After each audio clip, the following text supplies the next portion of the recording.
Hey guys, happy Thursday. If you've got your coffee, cheers to you. We've almost made it to the weekend. I hope your week is going great. Let's take a sip. I love it. Okay, 3 things Thursday. Let's get started. First thing I want to share with you, I've had this book for a while and I have not talked about it. It's Profit First by Mike Michalowicz. I'm not sure. Sorry, Mike. So anyway, Profit First talks about, as entrepreneurs, as business owners, a lot of times we use this traditional formula of revenue or income minus expenses equals profit. And that's why many of you might be running your own business, but not making money for yourself, because the reason you got into business was to pay for your life, to pay for the things you want, to have freedom and flexibility. But a lot of times you can end up in a business or owning a business that it just feels like you're working for the business, and that you're not really getting or achieving what it was you wanted, the freedom and flexibility, the lifestyle. And by lifestyle, I never mean yachts and jet skis. Sorry. I just mean being able to do the work you want to do when you want to do it. That's what I teach. So Profit First kind of changes all that and gives you a new formula that is your sales minus your profit is what you have left for expenses. So it's a different mindset, a different way of thinking about your business, and it's a way of controlling expenses so that those expenses don't end up growing to the edge of your revenue so that you have no profit. What we want to do is get you to a place where you're paying yourself. You can go out to lunch. You can pay your bills. You can buy yourself that sweater that you wanted or whatever it is. You can go on the vacation. We want you to get paid. That's the point of having a business, is that you make money. And this book teaches you a different way of thinking about how to set up your accounts, how to set up, your revenue system, so that you get yourself paid. And there's a lot of really good details in here. It's been a while since I've read it. But it's definitely changed how I think about my business, and how we've always paid ourselves. Sometimes we pay ourselves a little bit less because we want to invest more in inventory, especially this time of year where we're throwing everything into our Amazon account for Christmas and Hanukkah and all those gift-giving holidays. But we pay ourselves, and you need to pay yourself too. And this book, Profit First, Mike Michalowicz. Sorry, Mike. It's going to give you a different way of viewing how your business should be run, down to different types of accounts, including pass-through and holding accounts. And we don't get that complex. I got 2 kids and a business and a husband and friends and a life. And I kind of get lost in the details sometimes. But the overall theme of the book of making sure that your expenses don't grow to a proportion that swallow all of your profit. We want it to be sales minus profit equals expenses. So trying to decide what kind of money you want to make. And it also, that mindset makes you think about your expenses in different ways. You're going to be more apt to cut expenses that you don't really need. And you're going to come up with more creative solutions to keep your expenses low. So that's thing number 1. Profit First. Thing number 2 is actually 2 podcasts by Hillary Rushford. I'm shaking the camera. Her podcast is called You're Welcome. It's a fairly new podcast. There's only 29 episodes. I love them. I think that this woman is amazing. Episode 28 is called Stopping Self-Judgment. And in it, she talks about, I think it's Gabrielle Bernstein that's like the happiness guru, right? Like there are people out there that write about happiness. Hey, Ripley. They write about happiness. They study happiness. They are happiness experts, and they still find themselves unhappy. and that maybe some of this self-judgment on ourselves is really needing to adjust our expectations of what is reality. And reality is not being happy all the time. Reality is that you're going to be overwhelmed. There are going to be seasons of life that are busier than others. You're going to say yes to things you didn't want to. And so hearing that this happiness expert still has struggles kind of puts it in perspective of like, oh yeah, well, they're human. And I would expect that they still have struggles. So why is it I expect that I won't? Why is it that I expect so much of myself that I become overwhelmed and stressed out because I'm not meeting goals that I set? Like, it's my story. I get to change up what the priority is. There are no hard and fast rules here. So episode 28 is really about kind of setting those expectations for ourselves that, hey, things aren't always easy and they're not supposed to be. And that's okay. And we don't need to beat ourselves up over it. Episode 29 I listened to this morning, which is 22 steps to feel better in a day. And it sounds really gimmicky, but what she's really talking about is something called the emotional guidance scale. And it's these 22 emotional levels that our lowest emotion, I guess I'm looking down, our lowest emotion, things like despair, insecurity, jealousy, and we move up into like things like anger, and then maybe we move up into worry, and then maybe we move up into sadness, and at the very top is joy. And so we have this whole scale of emotions that we learned in episode 28. All of them are normal. All of the emotions are normal. There's nothing wrong with you if you get angry or if you feel insecure. These are normal human emotions. So we got to give ourselves some grace there.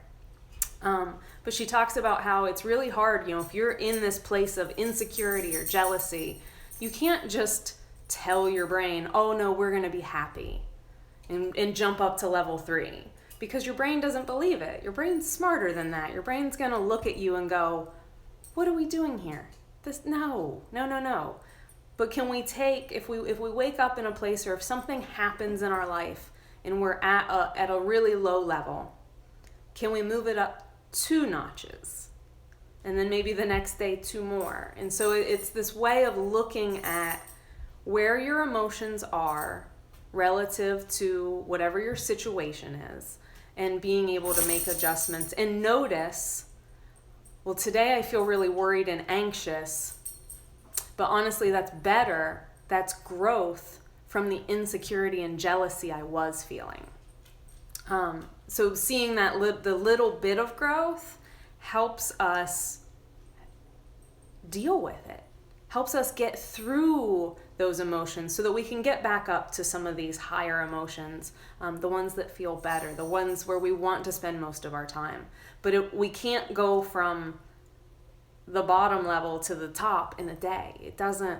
It's not realistic, and we need to have different expectations. Full circle, back to episode 28, having more realistic expectations of ourselves and what we're feeling. So those were the 2 things, almost 3 things that I wanted to share. The last thing I want to share with you, I'm just really excited about. For those that have been following me for a while and hanging out with me for a while, I love a paper planner that you fit, like a date book that you write your things in, your appointments, your tasks. I started out years ago with, the Franklin Covey planner, where you do your ABCD priorities. I've moved through many, many different types of planners.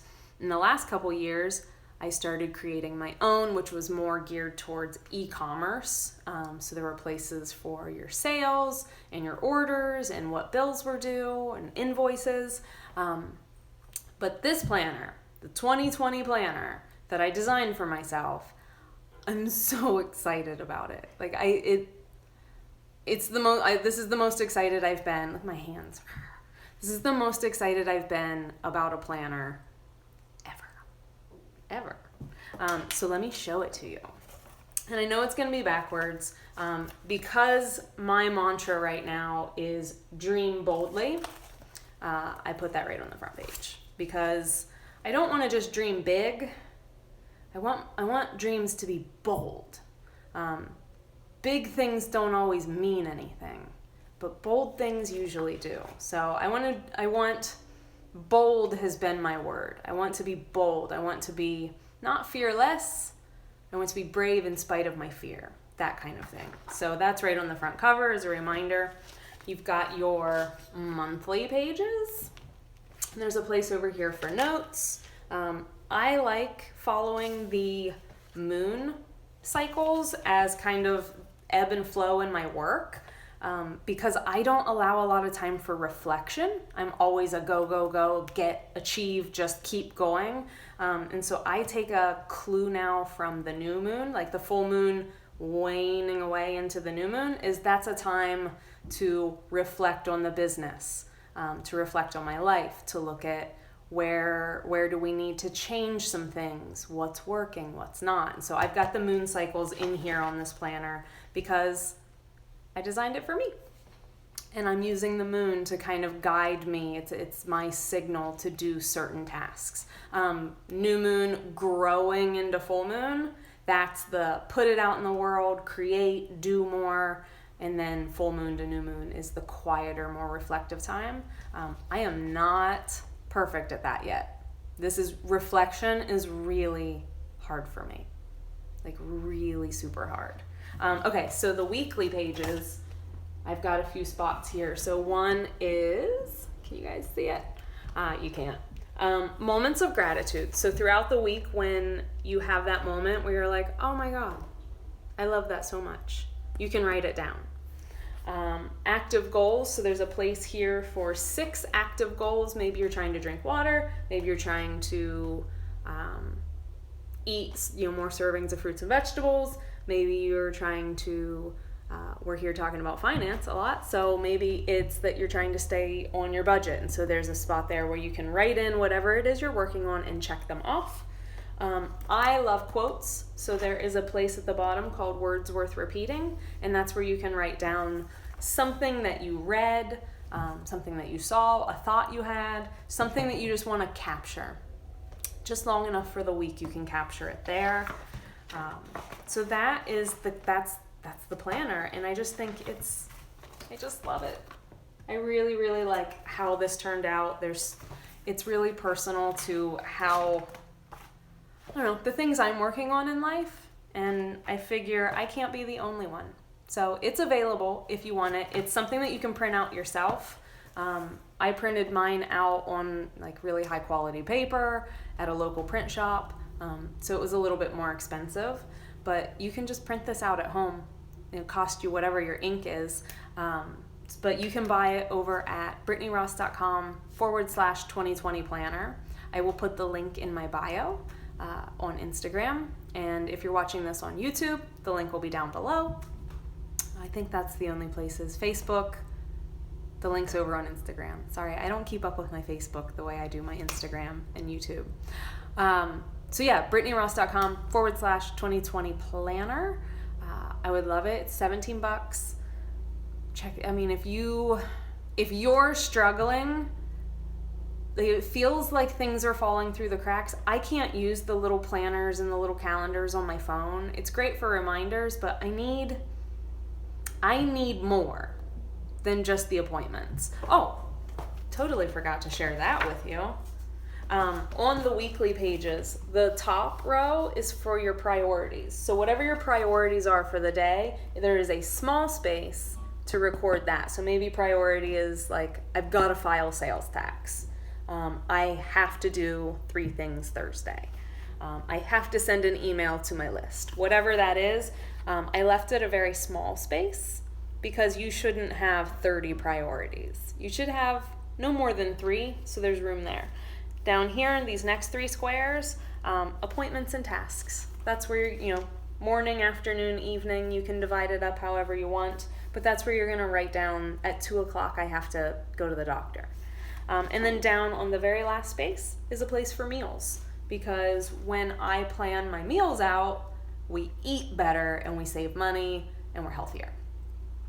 So that's a spot to record meals. Now, catch me on any random Tuesday and you'll see that I haven't filled the meals out. So working on it. Total transparency. Everything that I'm sharing, I'm either have been working on, starting to work on, thinking about working. Like these are the things that are in my life. So I share them. I think I've rambled long enough. So go get your planner. It's not going to help you for 19, but for 2020, you can be a little more on top of things, a little more organized. And it's a place where when you get off track, you can start again. You can start again. You can start again right now, and you can start again tomorrow, and you can start again the next day. So there's a lot of really good stuff in here. I have never been this excited about any of the planners I've created. So get it, please. And let me know what you think of it. Just please DM me and tell me what you think of it. I love getting feedback from people. What would you want in a planner? If you were designing your own, what would be in it? Okay, I'm rambling. You guys take care. I love you. Have a wonderful day. Have a wonderful weekend. And if it's not so wonderful, let it be what it is. And I hope next week is better. Take care, guys. Bye.